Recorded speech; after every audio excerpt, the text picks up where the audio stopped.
Hello, we're live. My name is Cherie. This is Direct Joy. My name is Cherie Joy, and I am a psychologist, a psychotherapist, an ecotherapist. I work here in Bexhill in East Sussex in the UK and on Zoom, so with you wherever you are.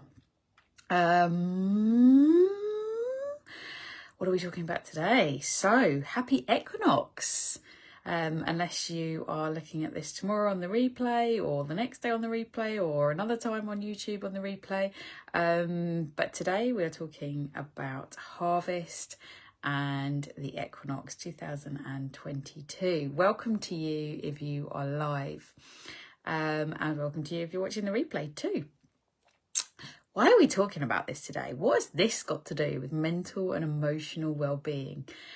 And well, let's talk about what Direct Joy is about. So if you haven't tuned in before, Direct Joy is my offering for free to show up and be seen and to talk about my views around mental and emotional health and what is important to be discussed. I get a lot of stuff coming to my inbox, and I like to share kind of information about mental and emotional well-being. It is kind of based on research, it's based on experience, it's based on clinical experience, and it's based on me being me and my life. So yeah, this is me showing up and providing some of the stuff that I know, some of my expertise and wisdom. So, harvest and equinox, let's put these two together. So I remember growing up, that sense of harvest festival, and it used to be a super exciting time for me to go through the cupboards and, you know, give and to have a harvest box and to share, and I kind of thought about that a lot the last couple of days, thinking, well, what is harvest and what does harvest mean? What does harvest festivals mean? And it means so much. There is so much meaning around harvest. And, you know, are we giving away our surplus? Are we collecting in what we've grown and reaping what we've grown? Are we preserving and gaining, ready to store for the winter to come? Are we giving away to the poor our leftovers, the stuff we don't want, the stuff that's collecting dust at the back of the cupboards? What is it we're actually doing, thinking, feeling, being around this time? And I'm sure this has brought up for you memories or things, or maybe an absence of not thinking about harvest and what that means, and how it coincides with autumn, which actually I kind of always think, oh, you know, harvest is the time for the, you know, the combine harvester. And it's like, actually, what's, you know, the sun is shining, and it's like, actually, you know, what is really going on? And one of the main things that my research has found about what harvest and harvest festival means is it's a giving thanks. And I was like, oh, that's beautiful. Giving thanks, the gratitude of giving thanks, the blessings, the abundance, the thank yous, and, you know, wanting to be grateful to the earth, to the elements, to what we have and what we are storing up to have, you know, like kind of storing the treats, preserving the stuff, ready to nourish our bellies and our brains and our lives. So is it really about giving to the poor and the lack and acknowledging that? Or is it about saying, hey, let's give thanks and let's share? Obviously, there is the other flip side of it, and that leads us into kind of equinoxy type thinking about the dark side, the more shadow side of the fact that actually, you know, it's a really, really pertinent thing that actually a lot more people are accessing food banks. And can people, you know, are we having a cost of living crisis? What is it to actually be lacking and poor? What does that mean? And what does that mean when it comes to the fact that maybe we can't feed ourselves or our family? And as communities, what's the invitation then to actually give thanks for what we have and give away our surplus? What is it that we're doing with surpluses and abundance? What do we actually do with that? extra that we have. And we live in a society, don't we, where actually everything's accessible really quickly, 24/7, Amazon Prime, Tesco 24 open. And do we use that or how do we use that, and what does that do to our lifestyle as well? So, if we are living in a lifestyle where actually that accessibility and that want and that need, do we need it? I have that thought regularly when I think, do I need to buy that? Do I need to access that at 10 o'clock at night? Do I need? And actually, when it comes to need and actually needing food, needing shelter, needing solace, needing support, needing mental support, needing emotional support, what is that about, and how can we access that? And that brings up a lot for all of us, doesn't it? So it's not necessarily just about the harvest of food, but actually where we're at with the abundance of who we are, the abundance of stability, the abundance and blessings that we have of family life, the abundance that some people don't have, right? They may not be at that stage of their life, or they may be estranged from certain people, or be a member of society that actually where they're judged in whatever place that they're in. And that lack, can we give thanks for what we have and offer some of that surplus of what we have out to the more marginalised areas of society? I think that's a really, a really, really interesting thing for us all to think about as we think about being members of community, and we think about our blessings, and we think about also maybe areas where we need support. And areas where we may be suffering, and we may be suffering in silence, and actually maybe being able to reach out and say, can I have some of your abundance? Have you got a cup of tea? Have you got some space? Have you got some time? Can you help me out with a certain thing that maybe I need an elder or some wisdom or some support? And it's certainly something that I find really hard to practice, to actually say to others, hey, I can see that you've got an abundance of that. And sometimes that comes up in envy and jealousy. It's like, oh, I'm not sure about that. I'm jealous of that. But actually, what's it like to say to those people, hey, I really like your style of what you do with that, and turning that enviable attack into something where we say, hey, can I learn from you? You got a lot of that. Can we come together? Can we collaborate on that? And how did you get that? Where do you get that? How do you get that smile? How do you get over your depressive episodes? How do you deal with your anxiety? How do you deal with stuff that comes up socially for you? What's that about for you? And I think that's really rich when we can actually start having those conversations. And saying, my energy bill is X, Y, Z. What's going on with your energy bill? Can we share that? Because ordinarily we don't. We're very secretive in some ways. And actually, what's it like to then start sharing, giving gratitude and seeing those blessings? Thank you for your comments. Keep them coming. It's great to see you and hear your appreciation for this stuff. So stay tuned in. It's great to see people live, and it's great to see you on the replay too. So thank you very much for your support.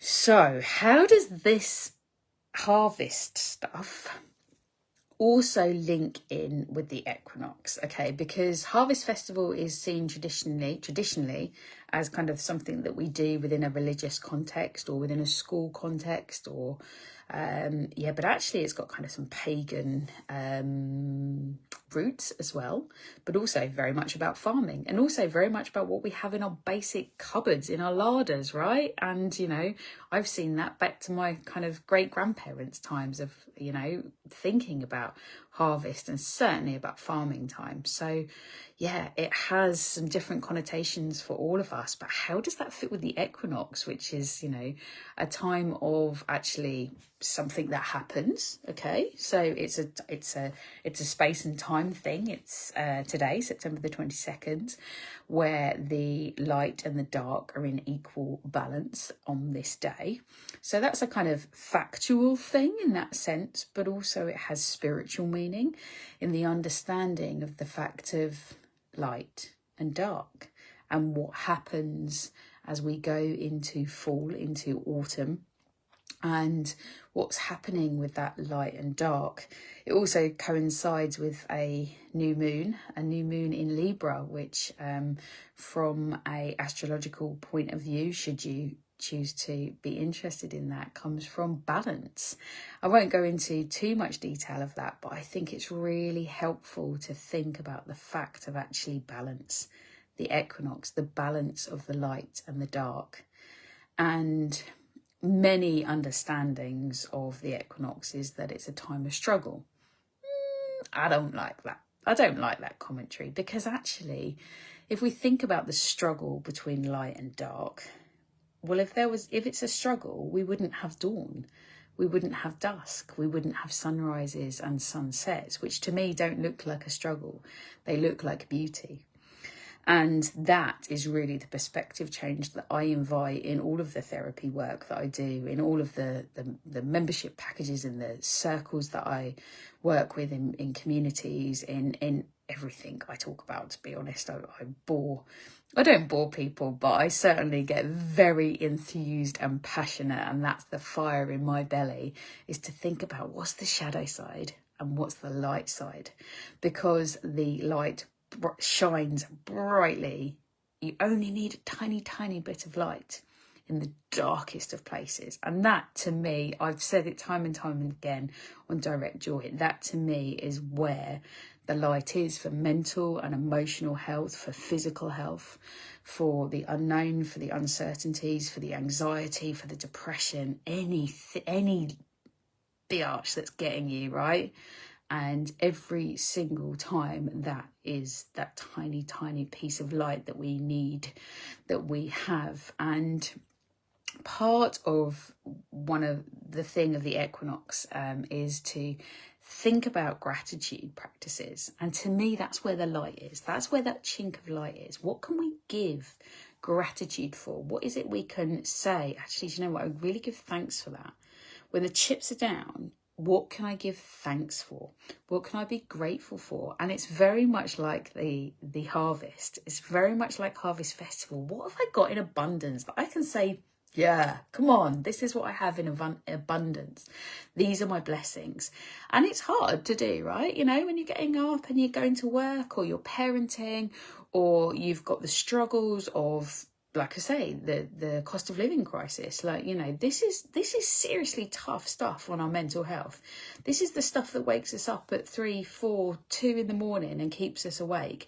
These are serious issues, you know. We have got a lot of things that are, you know, as we go into autumn, it's like, okay, right, is there enough light? Have we had enough light in the summer? Have we had enough to be able to sustain us through the darker times? Well, I say yes, we have, because actually we can come together and we can see, actually, to honour the harvest that we have, see the truths of actually saying, okay, what truths are there? What is real in my life? What can I properly, hand on heart, say, this is the truth for me. This is what I have to offer. This is where I'm at. This is what I'm able to do. And this is where I need to go. Do you know what? Yeah, this is my truth. This is where I need to ask for help. This is where I need to reach out. And, you know, that can be mentally, physically, emotionally. That can be with our parenting. That can be with, you know, anything at all. And it's one step at a time. One step at a time, with actually allowing yourself to find a place where you can restore where you want to be. So not setting it too far in advance, just saying, do you know what, today I'm going to go outside and I'm going to give thanks for the fact that, you know, I have a place that I can feel free enough to go. Yep, I am going to spend 10 minutes with myself. I am going to have a cup of coffee or a cup of tea or a glass of water with someone who I know is a trusted person, and I can have a natter to them. I know that I can reach out to Samaritans and have a chat with them. I know that I can get an extra 10 minutes sleep by going to bed an extra 10 minutes earlier. I know that I'm going to brush my teeth. I know that I am going to commit to myself to journal. I'm going to commit to myself that tomorrow morning, whatever thought I wake up with, I'm going to turn it to gratitude. I'm going to keep turning it to gratitude. And I'm going to commit to myself to do that 3 times a week, or I'm going to commit to myself to do that as soon as I can when I wake up, or when I put the kettle on, or when I brush my teeth. Bringing about balance is hard. It's challenging, and usually we do need a bit of support to do that. Okay, if you feel that you need a bit of therapy support, you know where to come. If you feel like you need a bit of community support and you're in Bexhill, you know where to come. If that's here, right? If you want to reach out to me on message, if you feel that you want to reach out in emergency, GP, Samaritans, A&E. Okay, all of these things are really important resources that we have available to us. Hopefully you have a trusted person, and you know, none of us need to suffer in silence. And some of the stuff that we suffer from, we also judge. Okay, none of this is in judgment. We all have our different gifts. We all have our different dark sides and light sides, and you know, embracing those and saying, actually, this is the truth of where I'm at. This is what I'm going to honour. This is what I'm going to respect. That's the route to the harmony and the balance, the restoration and the peace. It's the truth. It's the being honest and showing up and saying, you know, this is where I'm at. This is the stuff that I've got in surplus. It's not feeling like very much at the moment. It might be feeling like, you know, a dusty packet of lentils at the back of the cupboard. But actually, someone's dusty, you know, to a vegan who hasn't got much, perfect, absolutely perfect. I love lentils. You know, so actually, one man's rubbish is another man's riches, and woman's. All of this feeds so much into our mental and emotional health. We all have a mental health, and thankfully that's now spoken about a great deal more than it has been in previous times. And there has been a lot of stigma around mental health, and a lot of talk of emotional health being like the, ooh, you know, and I get that, yeah? So post-war era, yeah, people weren't thinking about mental health and emotional health, but it doesn't mean it wasn't there. You know, during war times, of course it wasn't. And, you know, that's who our grandparents were. You know, my grandparents were certainly evacuated during the war, or you know, fought during the war. And so, yeah, they would have been like, you know, well, we don't really think about mental health and emotional health because actually, why would we? We were busy fighting. We were busy surviving. And, you know, they then raised our parents. And, you know, this depends on, obviously, your generation of who I'm speaking to here, but just talking from my perspective. So obviously, where I come from is being raised, you know, we see our ancestral patterns follow that route. So I do have the benefit now of being able to bring mental and emotional health back to the fold of saying, you know, actually what happens when we need to survive? What happens when we don't need to survive? What happens when there is surplus, when there is abundance, and when there is lack? And, you know, thankfully I have the training that allows me to bring forward some of this stuff, to have conversations about it, and to be able to cut through some of those ancestral patterns and say, actually, okay, this is the stuff we're talking about now. This is the stuff in 2022 that we are faced with when we work, we are faced with when we get out of bed, we're faced with the education system, we're faced with the health system, we're faced with in so many different ways. And this is where we're at now. So we've been in different places, we're going to different places, and you know, that feels like yesterday, and tomorrow will come really fast. We can only deal with the present gift of the present time. And so I just hope and pray and wish for all of you that present gift of time is harmonious and balanced. But I also understand that that's not the easiest thing in the world at all. And it's a challenge for all of us, and it's an invitation.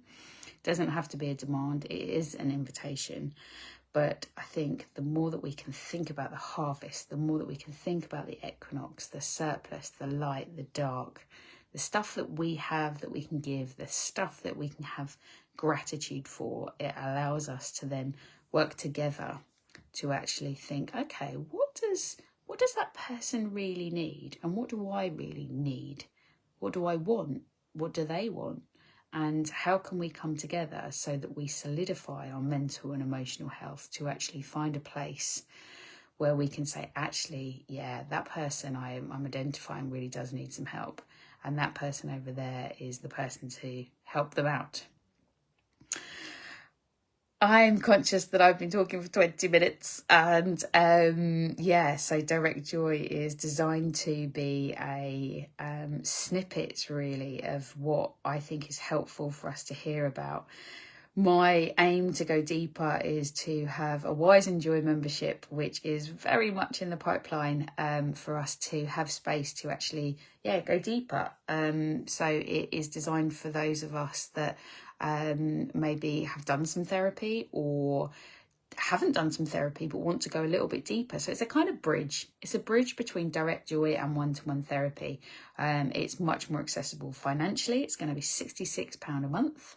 You get your first month free. And it's a place for us to meet. It's an online community. It's a place for us to manage our mental health and our own mental health journey as to what we need. It's module based. It's going to be a combination of videos and documents and information that just goes deeper than Direct Joy can in the space and time that we have here. If you'd like to know more, let me know. What else do I need to say? Happy Equinox and happy harvest, and my hope and wish and love and peace and harmony for you this season, this week, is that as the light and dark balances, I hope that the light and dark balances for you where you are, and if anything is out of kilter, that you find a way of knowing what that balance needs to be in any area of your life to allow that harmony, allow that restoration. And if not, get in touch. We'll find a way. Okay, so namaste. It's lovely to see all of you on. I look forward to tuning in next week or the week after. If you have any topics, let me know. Because all topics are welcome, especially around mental and emotional health. Take good care, and I will speak to you all soon.